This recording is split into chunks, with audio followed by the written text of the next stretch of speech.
De nombreuses questions se posent au sujet du casting de la Chouette d'Or et les vôtres m'ont été transmises. On est nombreux dans la communauté à se demander où mène réellement votre casting. Nous avons donc des questions. Je me suis posé, je me pose toujours d'ailleurs beaucoup de questions à ce sujet. Ma conviction absolue est que le rôle des chouetteuses et des chouetteurs dans cette longue histoire est absolument fondamental. Et ça me conforte dans ma décision de leur laisser la parole plutôt que de m'exprimer moi-même dans les médias et de concentrer sur moi toute la lumière que je ne mérite pas plus qu'eux et peut-être même moins qu'eux. C'est d'ailleurs en commençant à réfléchir aux réponses que j'allais faire à vos questions que j'ai soudain réalisé pourquoi j'avais mis cette étoile dans la vidéo confirmant la découverte. Je n'avais pas consciemment, je pense vraiment de raisons précises, mais il fallait que je la place. Maintenant je sais, j'en suis convaincu, qu'elle était une simple prémonition de notre Hollywood Boulevard et de son Walk of Fame. Je crois qu'elle s'est imposée d'elle-même. Jusqu'à quand le casting est-il ouvert ? Le casting est désormais une fonction permanente du site qui offre et offrira à tous, anciens, actuels et futurs, d'immortaliser leurs souvenirs, leurs émotions et d'y adjoindre toutes les images, vidéos et documents qu'ils souhaiteront. Vous pouvez absolument tout charger sur le site. Par cela, on entend quel type de scénario ? Le besoin de raconter nos histoires, notre aventure, le besoin de figurants, d'acteurs, de témoignages pour présenter les énigmes, les solutions, ou autres. Alors la réponse est simple. Le casting, c'est une fonction donc qui est désormais, je viens de le dire, ouverte en permanence sur le site de la Chouette d'Or. Concernant le documentaire en préparation, le producteur et l'équipe de production vont faire un choix parmi les témoignages et les histoires qui nous sont racontées. Évidemment, ils n'en sélectionneront qu'un certain nombre qui permettront d'illustrer le documentaire avec des solutions de chouetteurs ou de chouetteuses qui nous partageront également leurs émotions, etc. Pour tous les autres, parce que j'espère bien qu'il va y en avoir beaucoup plus que ça, pour tous les autres, nous allons prochainement démarrer une production régulière de petits formats sur YouTube qui reprendront les unes après les autres toutes ces histoires sur la playlist dédiée aux histoires de chouetteurs, parce que je pense que toutes méritent d'être connues et d'être pérennisées. Alors question, vous semblez avoir déjà des idées en tête, ne serait-il pas mieux de faire une pré-liste et de voir si les personnes sont d'accord ? Alors je n'ai aucune idée précise en tête, je ne vais surtout pas faire une pré-liste parce que je ne veux rien imposer. Et quant à savoir si les personnes sont d'accord, c'est très simple. Quand on se connecte dans la zone casting, on peut signaler si on est d'accord ou pas pour que son histoire soit publiée et rien d'autre. Concernant le casting du film, chacun sera consulté et pourra, quand il le voudra, éventuellement dire « bah non, finalement je me retire », etc. Mais là, c'est pas moi qui commande, c'est bien sûr le producteur et le réalisateur. Ensuite, sur les profils spécifiques, aucun en particulier. Je pense que chacun a ses mérites, ses histoires, ses réactions, ses émotions. Et il ne faut surtout pas chercher à sélectionner dans quelque catégorie que ce soit, d'individus ou de zones ou de ce que vous voudrez. Donc tout est open et vous pouvez faire et raconter ce que vous voulez. Y a-t-il une rémunération syndicale et ou des frais de déplacement pris en charge si nécessaire ? Ou à défaut une mini-chouette 3D ? Alors je crois qu'il ne faut pas tout mélanger. Il ne s'agit pas de prestations que moi je devrais rémunérer, ni de prestations de commande. Il s'agit d'offrir la possibilité à qui le souhaite de s'exprimer et de figurer dans ce documentaire. Ensuite, s'il y a des frais de déplacement ou d'autres frais à prendre en charge, ce sont évidemment des choses qui seront à discuter directement avec le producteur et sur lesquelles je n'ai pas mon mot à dire. Pour des questions de planning et logistique, faut-il envisager de bloquer plusieurs jours, 1, 2 ou 3, etc. Écoutez, je n'en ai pas la moindre idée. Encore une fois, ce sont des choses qu'il faudra voir avec l'équipe de production. Et je pense qu'à chaque fois, il faudra s'adapter selon le cas, selon l'emplacement où vous êtes, etc. Est-ce un tournage visioconférence, chat Discord ou physiquement ? Cela demande-t-il des déplacements ou c'est la prod qui se déplace ? Encore une fois, les deux peuvent se produire. Ça peut être la prod qui se déplace, ça peut être vous qui vous déplacez. C'est un tournage. C'est pas du tout une visioconférence ni un chat Discord.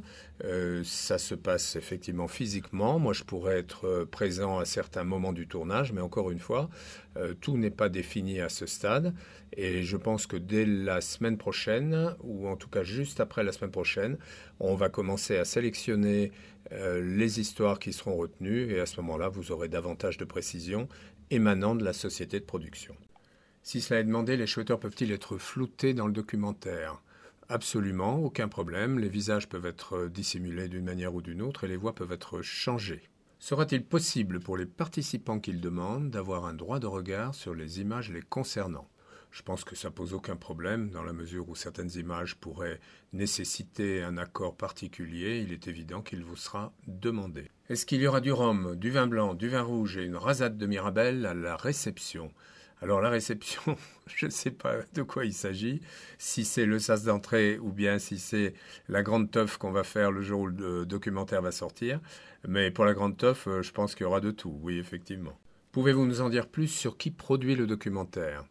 Alors, la société de production est une société importante qui existe depuis très longtemps. Pour l'instant, je reste lié par des accords de confidentialité, mais il va y avoir avec eux donc les diffuseurs qui peuvent être différentes plateformes ou différentes chaînes. Donc ça, nous le saurons le moment venu et l'intention du producteur est de communiquer sur ces points avant la fin de l'année. Est-ce que le héros meurt à la fin ? Moi, oui, c'est sûr que je vais mourir à la fin. Maintenant, je ne sais pas si je suis le héros. En ce qui vous concerne, ce n'est vraiment pas ce que je vous souhaite. Est-ce que là, le ou les gagnants-gagnantes seront surpris par le documentaire? Je pense que tout le monde sera surpris. Non seulement elles ou eux ou elle ou lui, mais également le grand public, puisque toutes ces histoires-là n'ont jamais été réellement racontées. Et tout ce qui en a été dit depuis 30 ans est passé par le filtre de l'association A2CO, qui a une vision très particulière et très partiale du jeu. Donc pour la première fois, on va avoir des histoires variées de gens qui peuvent s'exprimer en toute liberté. Faut-il une assurance spéciale pour les cascades où il y a des doublures de prévues? Je pense qu'on n'est pas dans Mission Impossible, quoique, sait-on jamais. Pour l'instant, je n'ai pas d'informations à ce sujet. Qualifieriez-vous le documentaire de petite, moyenne ou grosse production, par exemple concernant les moyens financiers? Je crois que ce n'est pas du tout le débat. Je qualifierais ce documentaire d'énorme potentiel, puisque pour la première fois, je me répète, le grand public va pouvoir déguster vos histoires, et à cet égard, ça peut donner lieu à une très grosse diffusion. C'est ça qui est important. Est-ce que les héritiers auront quelques minutes pour s'exprimer, s'ils le souhaitent, lors du documentaire? Les héritiers auront tout le temps qu'ils souhaitent pour s'exprimer. Je les ai contactés, je les ai sollicités pour nous fournir un portrait de Régis Hauser, pour nous raconter un certain nombre de choses.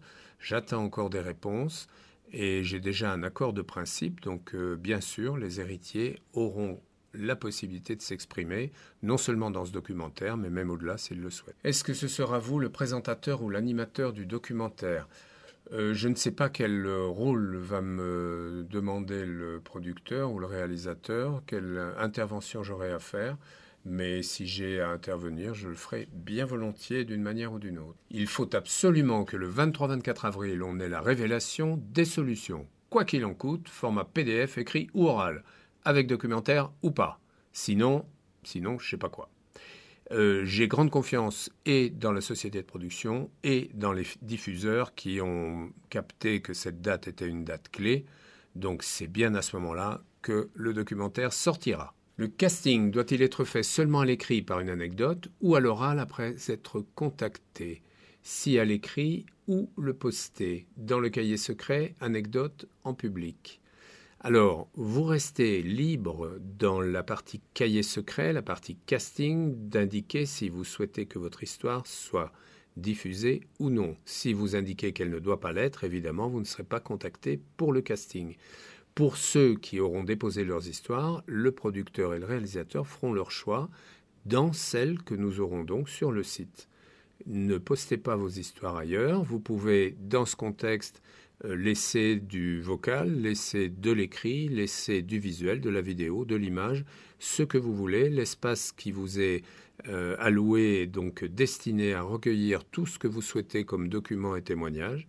Donc allez-y, le choix se fera ensuite, vous serez contacté et à ce moment-là, vous définirez avec le producteur de quelle manière vous intervenez, où et quand, etc. Est-ce que là où les entités, si elles ne postulent pas au casting, seront contactées par la prod pour participer ? Alors je ne suis pas certain que le phénomène entité soit déterminant dans la présentation qui sera faite. Je vous rappelle que l'objectif, c'est bel et bien la révélation des solutions, pas forcément de raconter tout le détail de nos pérégrinations sur le Discord, mais de mon côté, il est certain que je ferai quelque chose avec les entités. Donc je me charge de les contacter le moment venu si elles n'ont pas postulé au casting. S'ensuit une liste de volontaires, l'un qui propose ses services gracieusement pour faire le café, l'autre se propose de jouer le canard ferreux, et enfin le troisième propose ses services de maquilleur. Je ne doute pas que nous allons vous trouver une occupation. Merci à tous. Au revoir.